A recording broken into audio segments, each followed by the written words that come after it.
As our world is increasingly interconnected and more people relocate, work arrangements are in constant flux. But legislative changes both in labor laws and taxes to accommodate for an increasingly globalized environment are generally lagging. With us in the studio to help us get a better grasp of the main tax issues related to relocation is Baker Tilly Israel CPA and tax expert Guy Reshtick.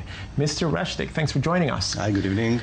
Obviously, the situation with the relocation and taxes is different in different places and different economies. Let's look at Israel. Okay, what are the tax principles regarding the taxation of incomes in Israel? Well, it's depending if you're looking at the individual's taxation in Israel, the taxation is based on the residency of the individual. If the resident of the individual is in Israel, so an Israeli resident have to pay taxes on his worldwide income.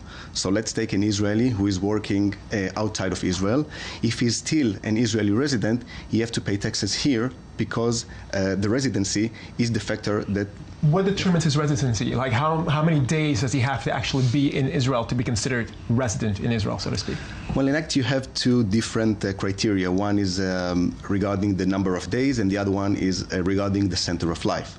The most important is the center of life of the individual. If your center of life in terms of your family, work of a place of work, and a place of where you have your house is in Israel, then you are considered as to be the center of life in Israel, then you are an Israeli resident. The second criteria is with respect to the number of days.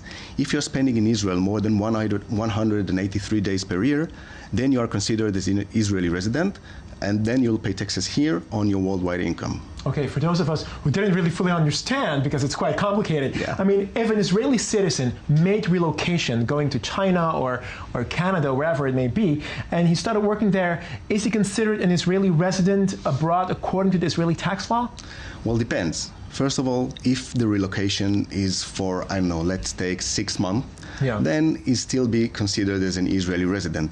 But if the relocation is for, let's say, 2.5, 3 years, even more, then probably you'll relocate to the country and you'll be considered as resident in this country. Right. Okay. You can look at the court cases that was I don't know.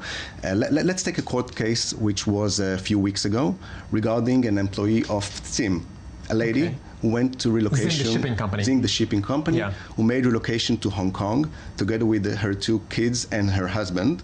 They were living in Hong Kong for almost 3 years, less than 3 years, bought a house there, they rented the house here in Israel, and actually they spent there more days than in Israel. In that case, the court has decided to look at them as non-Israeli residents, so they didn't pay taxes here in Israel. But they're not taxed in Hong Kong and in Israel anyways, right? I mean, how does that work? Isn't there an arrangement that... Yeah, there is. First of all, you have double taxation treaties, which are supposed to prevent double taxation. Exactly. And even though if you don't have a double tax treaty, then usually the state of Israel or the other state will provide you with a credit that you will not pay double taxation. Okay. Well, Mr. Reshtick, thank you very much for joining us from Baker Tilly, Israel. Thank you. Thank you.